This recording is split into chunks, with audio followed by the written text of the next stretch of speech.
He told me he had played it with a couple other of his friends. Well, the cool ones. I wanted him to think I was cool too, so I agreed. How long can you scratch into your arm with my pencil before you quit? Give me it. A false sense of confidence echoed in my voice. I held the freshly sharpened pencil against my skin. I lasted 13 seconds. He told me that was the worst score yet. I'll do it again, I yelled. This time I lasted 28 seconds. I looked down at the red sore on my arm, pleased. Wow, he scoffed. A new all-time high. You passed. Tomorrow, we play level 2. Level 2 was similar to level 1, except this time, he made me use kitchen shears. I winced as I sawed into my skin. I quit after 17 seconds. He told me 2 of his friends beat that score, but that since I was 3rd, I could move on to level 3. Level 3 was intimidating. He told me to shoot a staple into my leg. I bit into the collar of my shirt, smothering my yelp so that my parents wouldn't hear. I held back the tears as I stared back at him, looking for his approval. He remained cold. Level 4 and 5, he told me to choke myself out. At first with my hands, the second time with my belt. I blacked out the second time, but that was enough to advance. Level 6 wasn't so bad. He made me hold my hand over a burning stove, but only for 15 seconds. I held my hand over my mouth during level 7, resisting the urge to scream from the searing pain as I stamped the end of a cigarette butt into my chest 5 times. I almost quit on level 8. But you've come so far, he insisted. I took the dumbbell and dropped it onto my ankle, a scream escaping me. I told my dad that I fell during recess as I limped around the house that night. Level 9, he said the next day. Guess what? The other ankle. I had to stay in bed the following day, feigning the flu so that I didn't have to move. Level 10. No one's ever made it this far. I'm impressed. I hobbled across my room, grasped the butcher knife that I had grabbed from the kitchen, and collapsed onto the floor. Place it on your neck and slice. Wait, please, I pleaded. Don't make me. I don't want to do it. I heard my dad call up to me. Everything okay, bud? Who are you talking to up there? I looked back into the mirror, staring straight ahead. I met his gaze one more time, and I knew I was no longer in control. Do it, now. I clenched the knife to my throat and held my breath.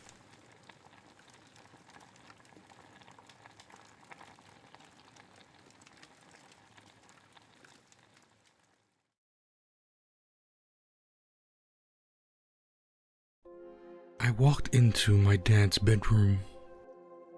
His frail, demented spirit pulsated through his withered body.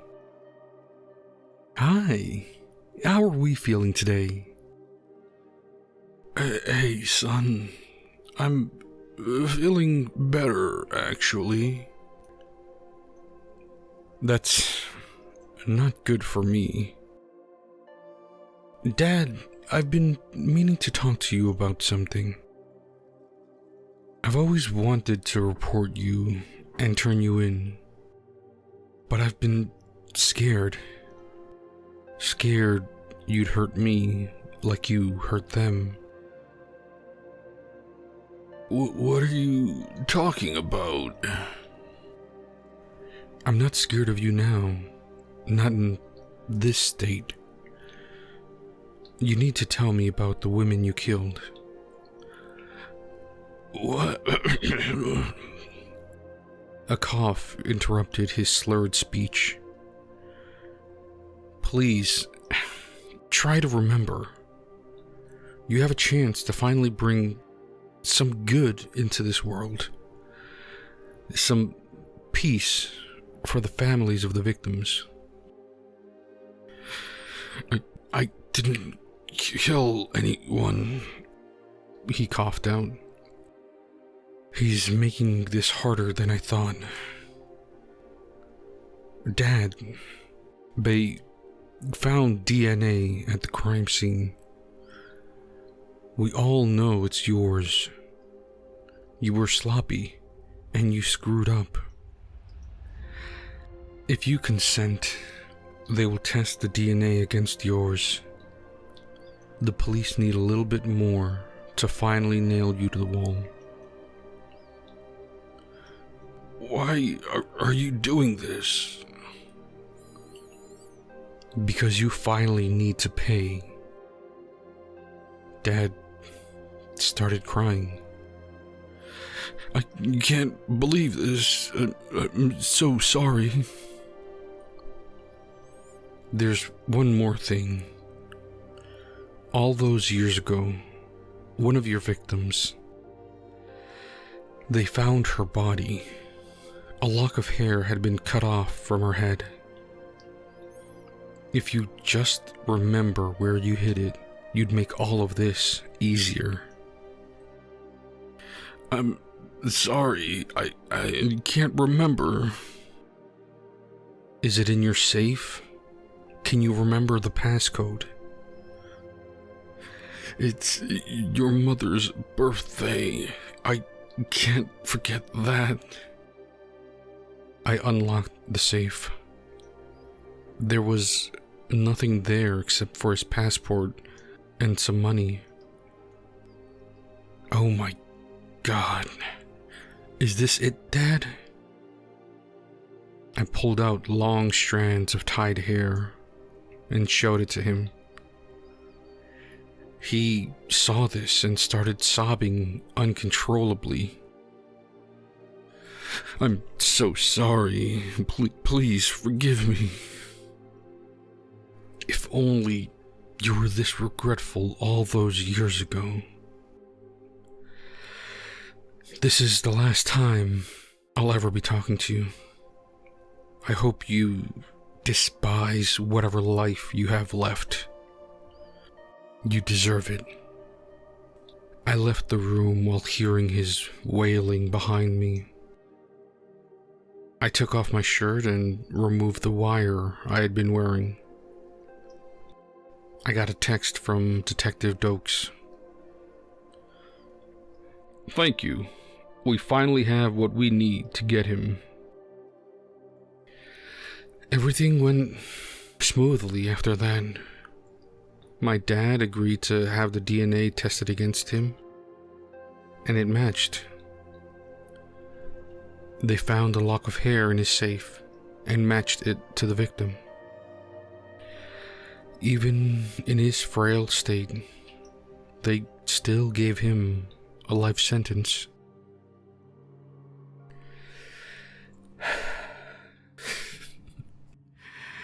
That's a weight off my shoulders. I have to admit, I was sloppy in my early years. I can't believe I let that whore be found. Thank God my dumb old man was alive for me to frame him. He was my get-out-of-jail-free card. But now, I have to be more careful. I don't have anyone to fall back on.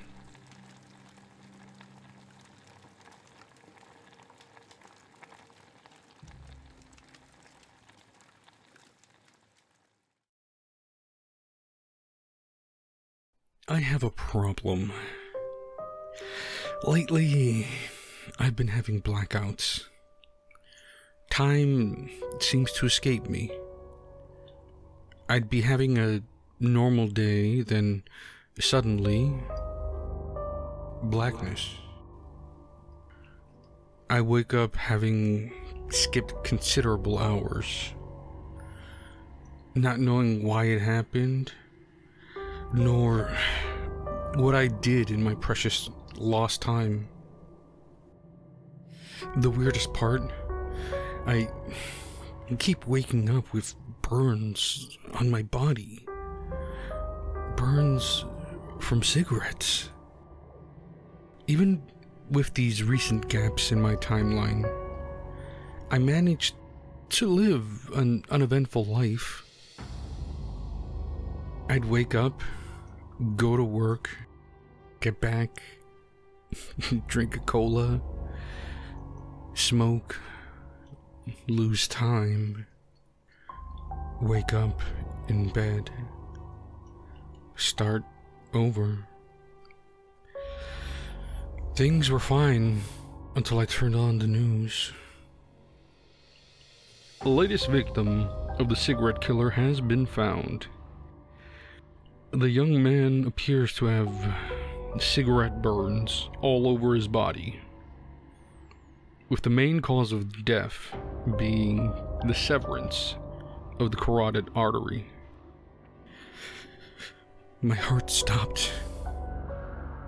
The cigarette killer? Is this how he kills them?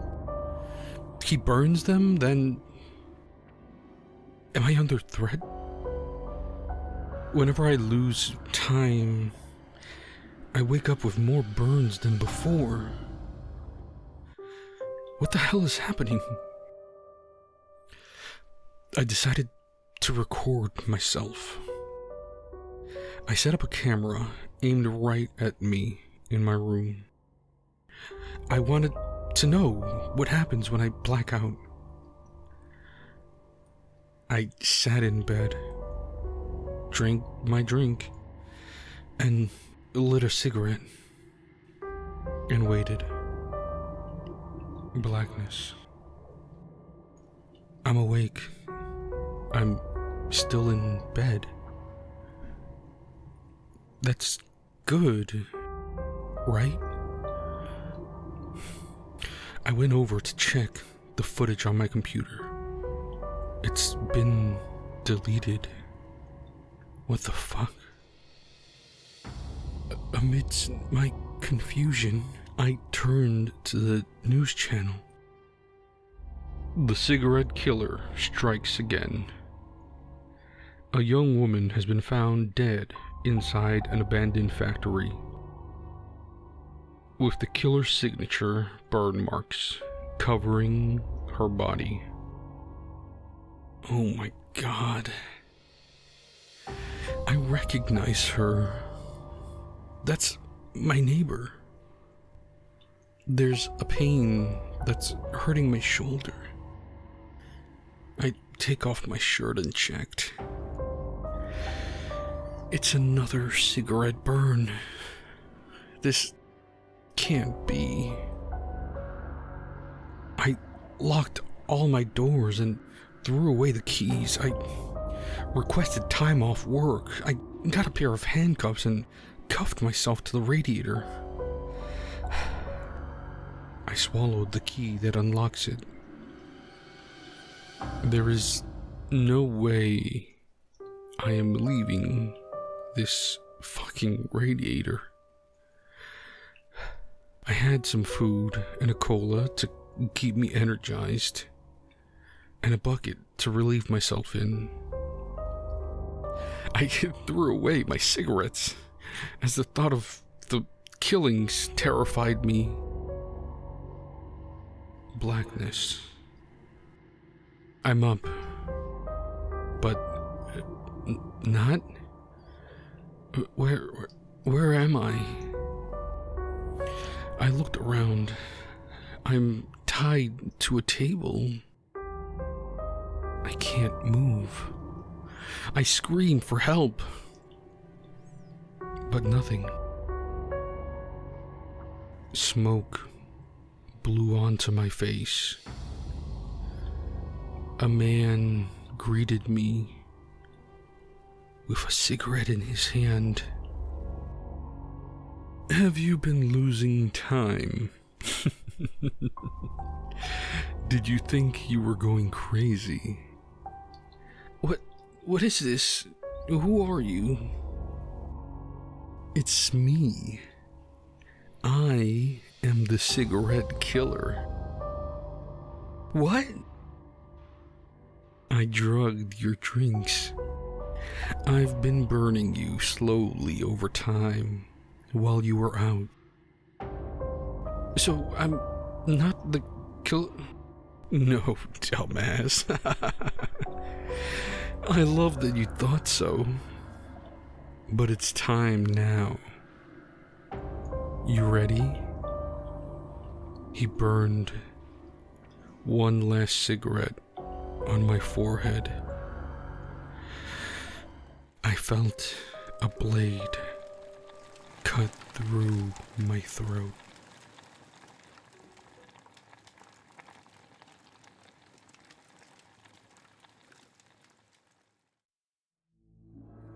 You may be wondering why I've chosen to leave your eyes open. Well, it's so you can witness the artistry of this process. The immortalization of your essence.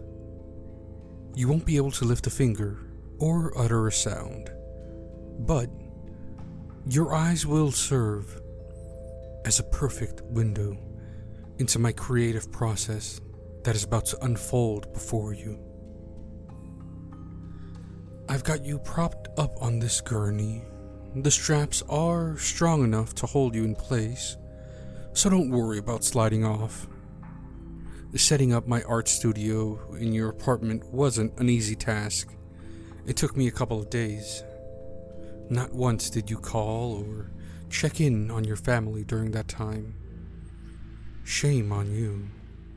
Although, I'm not surprised. You are known for being a workaholic. What are you looking at? Oh, the body on the dining table. I'll lift off the sheet and show you soon. You've seen my work. You came to 4 of my exhibitions, which you and many others wrongly label as crime scenes. You said my artwork was a crime against humanity, committed by someone who's inhuman, a monster. But that's not true. My sculptures and paintings are infused with my humanity. I want to show you how much I care about my work and how it benefits the world. I create my art to help people appreciate the beauty of life by incorporating real people's essence. The process will be lengthy, the whole night in fact. However, when inspiration strikes and creative energy courses through my veins, I become completely absorbed in my own world. Fueled only by my passion, I can work non-stop without food or sleep. Of course, I know I'm still human and my body requires sustenance. So, to ensure I stay nourished, I've set an alarm to remind me to take a break for meals and rest. I'll do my best to work as quickly as possible, but I ask for your patience. I should warn you that the process will be incredibly painful. Yet, think of the pain as a spiritual journey. Your trial and tribulation to reach nirvana. By the end of tonight, I hope that you'll come to understand and appreciate my unique style of art. What will I be creating this time? I've decided to do a classic family portrait with a twist. Consider it a token of my appreciation for your unwavering support. I couldn't help but notice that you came up with a few clever names for me over the years, which the press has since adopted. Vincent Van Gogh, Morbid Angelo, and Horror Rodin. Though not particularly original or witty, I must admit that the names did make me chuckle. Tonight, we'll have the opportunity to get to know each other better, although I suppose that's mostly going to be a one-sided conversation, given your current condition. There's no need for you to tell me about yourself anyway, as I already know quite a bit. I've been keeping a close eye on you, and have come to understand your daily routines, preferences, and the people in your life. For instance, I'm aware that you often eat your meals at the office, rather than with your loved ones at home. But don't worry, we'll take care of that. While you were out playing detective, I completed the first two sculptures, Samantha and Felix. Two delightful children. I'll show them to you later, once the wax and the other chemicals have had a chance to settle into their muscles. For now, they're resting in their bedrooms, surrounded by their favorite toys and stuffed animals. You don't need to worry, as the process went quite smoothly, and I made sure that they were comfortable throughout. Although it's worth noting that the oldest one, Samantha, put up quite a fight in the beginning. That little beast bit me, right here on the arm. You can see the marks. She broke the skin. Felix, on the other hand, was much easier to subdue than her. Oh, I see a tear sliding down from the corner of your eye. Are you crying because you're sad? Or overwhelmed with joy about the family portrait, like I am? I'll wipe that off for you. I understand your curiosity about the figure shrouded in the sheet on the dining table. But it shouldn't be a mystery to you. You already know who it is. I mean, who else could it be? It's your beloved Blair, sound asleep, like Sleeping Beauty. Now, don't give me that look, detective. I've worked with hundreds of nude models before, and I pride myself on being a professional artist, not some sort of predator. While your wife's body is reminiscent of Botticelli's Venus, I assure you that she doesn't stir up any inappropriate feelings within me. Don't get upset. I'm turning her over so she's laying on her stomach. Then I'm going to cut the skin from the shoulder blades down to the tailbone and spread the flaps open. I'll be giving your wife wings. An idea came to my mind one day. The idea of you and the missus floating midair above the kids, like guardian angels. I know it sounds complex, but trust me, nothing is impossible for me. It's going to be messy, which is why I'm wearing gloves, an apron, and rubber boots. I can't help but laugh that I look more like a worker at a slaughterhouse than an artist. I have also laid out plastic sheets on the floor to prevent any blood from staining the carpet. It can be challenging to remove bloodstains. Here in my hand is a hunting knife that has been a family heirloom for generations. When I was 7, my dad passed it down to me and took me out on my first hunting trip. I trapped a couple of squirrels and a rabbit. and I used this knife to remove their fur. My dad was proud and believed that next time I would catch a bigger game. And he was right. On our second trip together, I shot a buck right in the heart. We made use of every part of the animals, from the muscles, cartilage, and organs, to the bones for broth. My parents knew how to cook a meal that was just as delicious as any 5-star restaurant. We kept the skin and fur for crafting. My dad was a taxidermist. He had a workshop set up in the basement. He stuffed the animals that he hunted and displayed them around the house and at his convenience shop in town. I remember how neighbors would come to him when their furry companions passed on. He would immortalize their pets through his art, providing them with comfort that they would always have their beloved companions by their side. So, the 2 squirrels and the rabbit that I caught were preserved and put on display at the shop. My dad thought I was a natural-born artist, and he continued to teach me about the preservation process. We'd go hunting once or twice every season, then we'd skin, stuff, and sew our kills. These were the most special and cherished times of my childhood. But, God had a few surprises in store for me. The big surprise? My mom got run over by a pickup truck. I watched the tragedy unfold right before my very eyes. It happened so fast that I was frozen in place on the roadside. There was no one else around to witness it either, as we lived outside of town, with the closest neighbor being more than a mile away. And you know what the other surprise was? Dad was the one behind the wheel. What a shock that was. After getting out of the truck, he didn't immediately rush to her side. Instead, he took his time, sauntering over to her. Once he reached her, he knelt by her side, put his hand on her neck, and asked me to help him carry her back into the house. I snapped out of my frozen state and followed his orders without a single thought. I felt completely numb.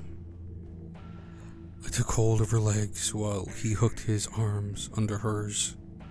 Together, we hauled her onto the table in the workshop. At that point, Mom was still alive and fighting to hold on.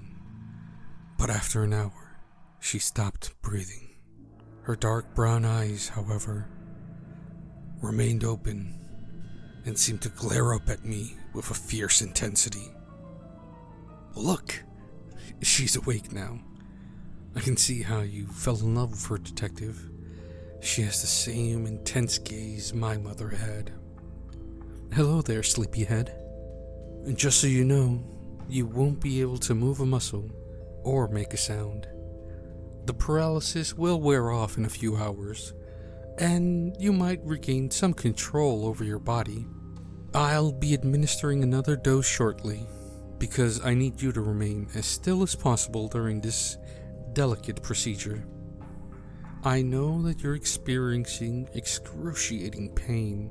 However, try to redirect your thoughts from the pain towards feelings of pure bliss. Embrace it and allow yourself to enter a state of nirvana. Your wings are coming along beautifully, and judging by the look in his misty eyes, I'd say that your husband agrees with me. I've only finished the left side.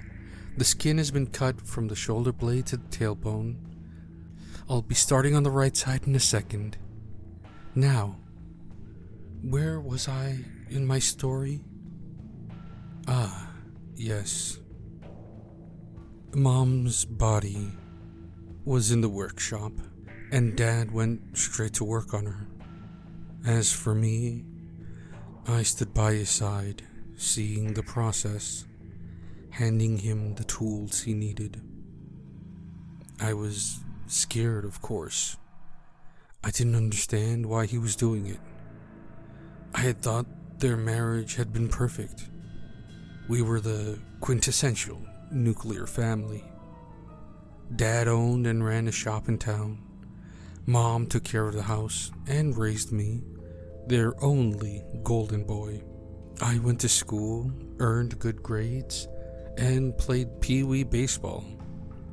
When I asked him why he did it, he said, "Son, when something you love is slowly eroding with time, you should preserve it before it's too late." That's what he did.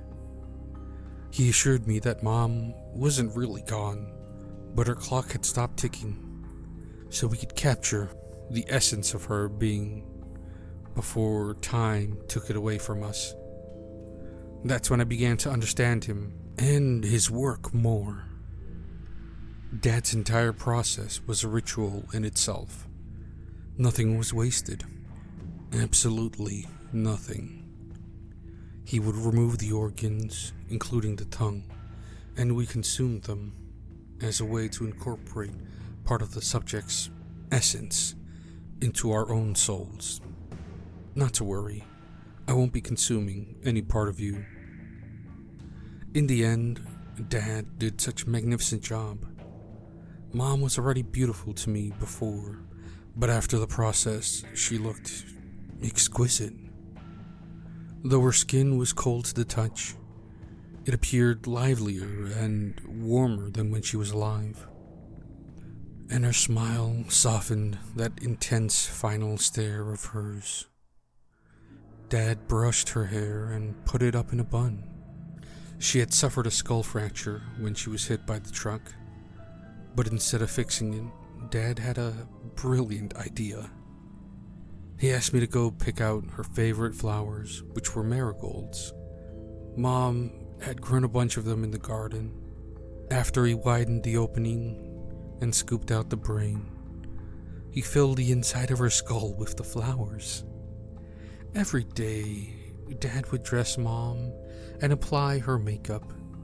We'd gather in the dining room for meals, just like any other family, except she needed only a sprinkle of water.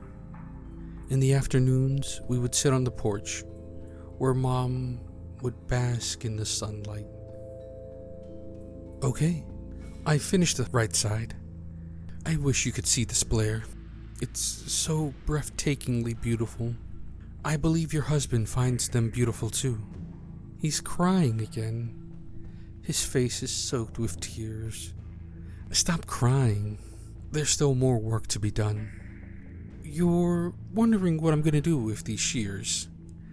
I'll be separating the ribs from the spine and then pulling up the lungs to make them look like wings. In addition to the skin, I've cut and spread open. This will take some time, as the human body has 12 pairs of ribs, and it's difficult to cut through bone. In the meantime, I'll tell you about my stint at art school. With my father's encouragement, I attended an art college on a scholarship after graduating high school. The college was in the city, and I was nervous because it was my first time living on my own. I rented a small studio apartment on the city's outskirts, which was about an hour's commute to campus by bus and train. Despite my initial apprehension, I was overwhelmed with excitement. I had assumed that I'd be immersed in a community of individuals who were both like-minded and open-minded people. I was hopeful that I would find myself in a circle where I could freely express my own thoughts on the intrinsic relationship between life and art. Unfortunately, my assumptions were incorrect, as I was instead surrounded by self-serving, pretentious cartoonists. At that time, I was painting ordinary, daily occurrences and their accompanying surroundings. Although I recognized that this was not my desired artistic direction, I felt compelled to conform and avoid drawing undue attention to the more unconventional aspects of my philosophy. I was unable to find anyone with whom to share my thoughts. The director of the college questioned my reason for attending the school. He commented on my artwork, stating that it lacked vitality and that I lacked a defined artistic identity. I wasn't showcasing my authentic self, and this lack of genuineness was evident in my work. I said to the director, "All right, I'll show you what I can do." He held a particular fondness for purebred dogs, specifically Papillons, and owned several of them. On occasion, he would bring one of his dogs to class, ordering us to create a sculpture or portrait of him with his dog. The bond he shared with his pets was truly beautiful. I could see just how much he loved them, as shown by his efforts to recover a missing dog. Initially, he offered a reward of $5,000. When a week had passed, he implored anyone with information to come forward, upping the reward to $7,000. The reward continued to increase, reaching an astonishing $75,000 when 4 of his dogs disappeared from his home without a trace. The dogs were safe and sound in my studio, just like what Dad did for Mom. I stopped their clocks and preserved their essence. Oh, no, I didn't eat their organs. I thought they should be reserved for their master, as well as the spectators. When the time came for the annual exhibition on campus, I presented the judges and audience with a marvelous platter of hors d'oeuvres for them to enjoy, so they could have the subject's essence in them. The director didn't care for it, as he was still distraught about his missing pets. "Come on," he snapped at me. "Don't waste everyone's time with this garbage. So, show us what you've been working on." Grinning, I pulled off the sheet and showed them all. The director was floored. "Oh, that's my phone's alarm going off. It's time for me to take a break. I'm surprised I finished cutting the ribs. It took less time than I thought.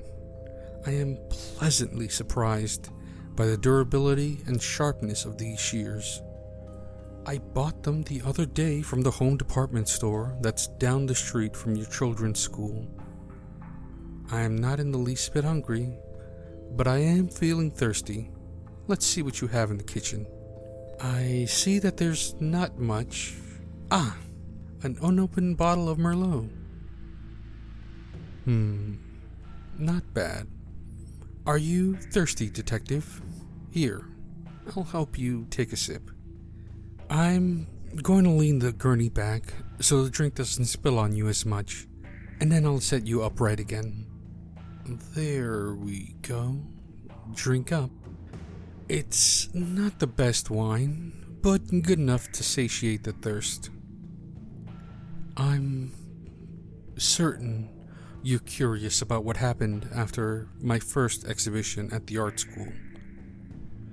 I was expelled. My artistic aspirations, however, didn't wane.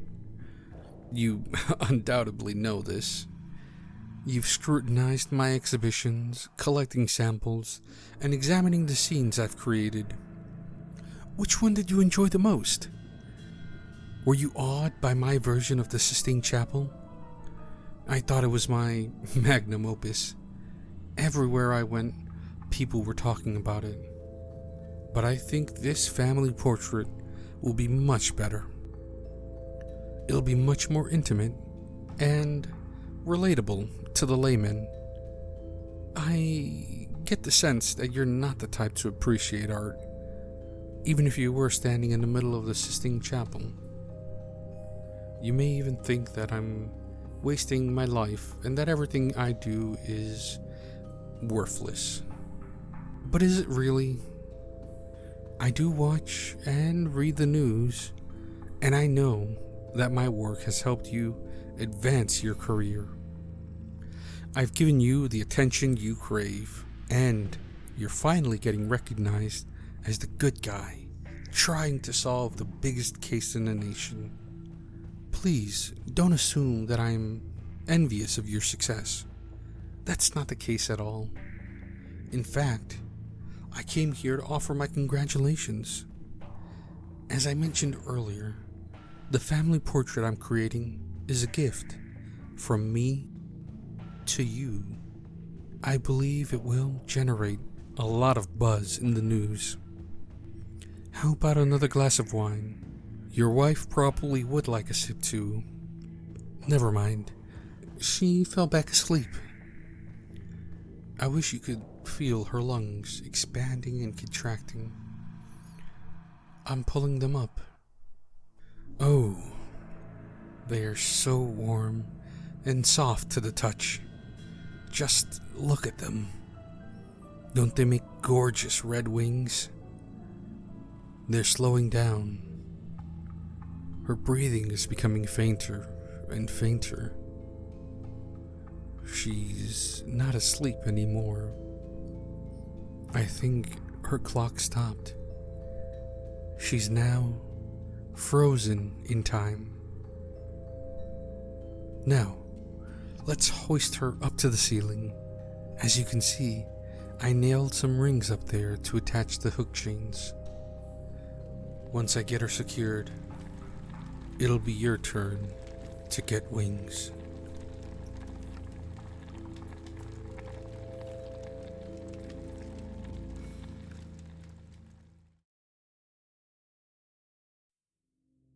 He pulled the steel nail he had inserted in the tip of her finger out, very slowly. The tears flowed in unison with the blood down her face. She let out a mixture of a moan and feeble attempt to scream as he withdrew it. This made him smile. 9 more steel nails to go. He would take his time. It was fun. He turned to the toolbox he playfully referred to as his play box and took out a pair of pliers. She jerked her hands, but the restraints holding her in place on the chair permitted very little movement. He forcefully grabbed her face and parted her mouth. Not many left, but he deliberated for a moment and placed the pliers on the utmost front tooth in her mouth. This time, experimenting with speed, he extracted the tooth from her mouth quickly, with great speed. Blood gushed from her swollen mouth, from where the tooth had once been. He heard alcohol makes a wound burn more, so he reached down for the cheap, no-name vodka bottle and opened it, forcing it into her mouth in such copious amounts that she could not swallow it all. Why would she, even if she could? Vodka tastes like piss. Piss that seems to sear your throat as it goes down to rot and disintegrate your gut. The vodka sat bubbling in her mouth as she tried to scream in agony. The vodka was reacting with the gaping wound left from the rather brutal extraction of most of her teeth. He chuckled a little bit. The vodka was turning pink as it streamed down her chest. He liked the color pink. "Ah, poor baby. You got a boo-boo?" he asked playfully. He was in quite a playful mood today. He was genuinely having fun. He reached for the wire cutter while deciding what to do. He put her finger into it and pressed down gently. No, this would not do. They always cut off the fingers like this in the movies. He raised it and placed one half of the cutter inside her nostril and the other half on the outside. Yes, he would cut one side of her nose in half. Perfect. Something new. She was always claiming they should do new things together. Cutting one side of her nose in half certainly seemed like something new. The vodka had all vacated her mouth, and upon the splitting of her nose, she found renewed energy and let out a blood-curdling scream. The sound pleased him. He smiled at her lovingly, looking down at her blood-filled clothes. He saw the tattoo of the butterfly on her wrist. He never liked that tattoo. Off it must go, he thought to himself. He took out the slightly blunt knife he had found in the kitchen. The wings must go first. The butterfly mustn't be able to fly. He dug the blade deep into her skin at the start of the wing of the tattoo and carved the skin to remove it. It worked. Home tattoo removal, he thought. The blood flowed like he had never seen before. It excited him. It poured onto the floor and his hands, covering them in blood. He savored the warmth. The other wing came off with equal blood. The remaining body of the butterfly, once removed, left a seemingly colossal hole in her wrist. It looks much better now, he told her. She could but bubble and mumble. She was losing consciousness. Both eyes half closed from the punches they had received. Closed fully. This annoyed him. He made use of the pliers and yanked another nail he had hammered into the tip of her finger out. This woke her up with a scream. Blood gushed once again, collecting in a shiny puddle on the floor.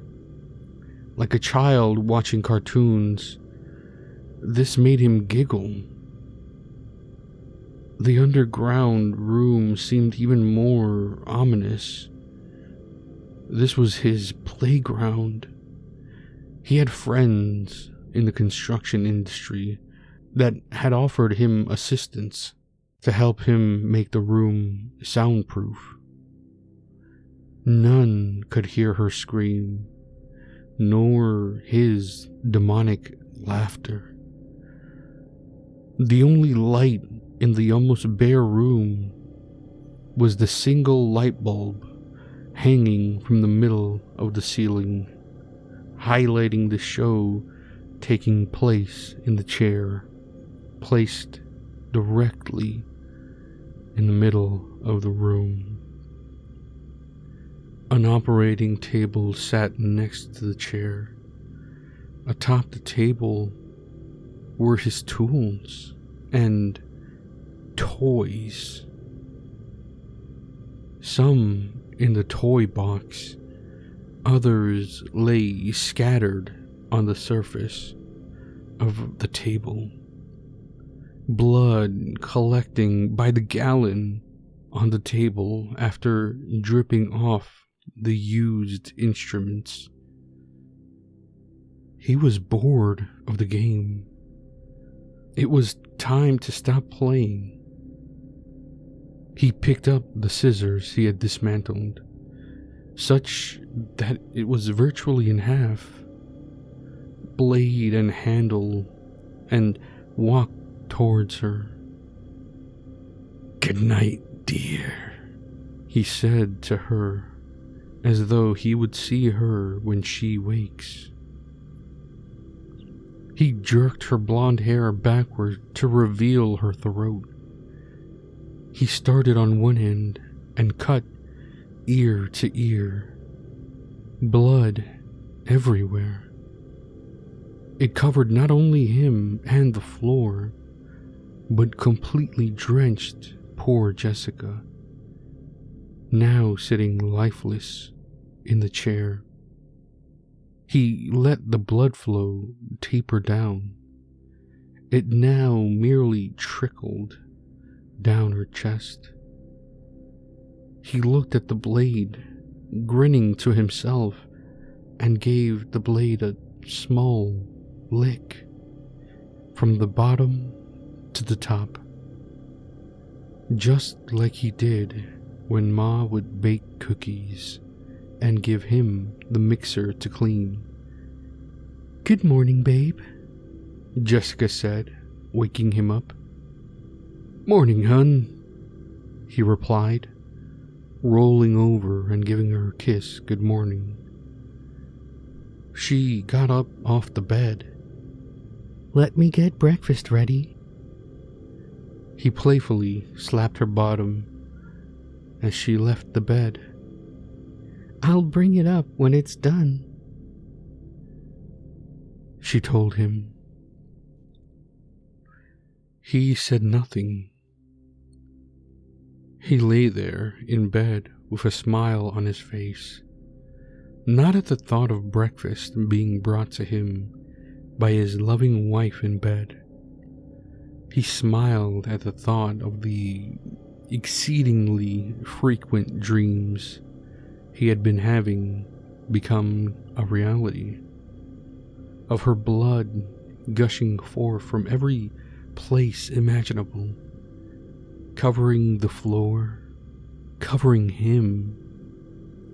A man can dream, right?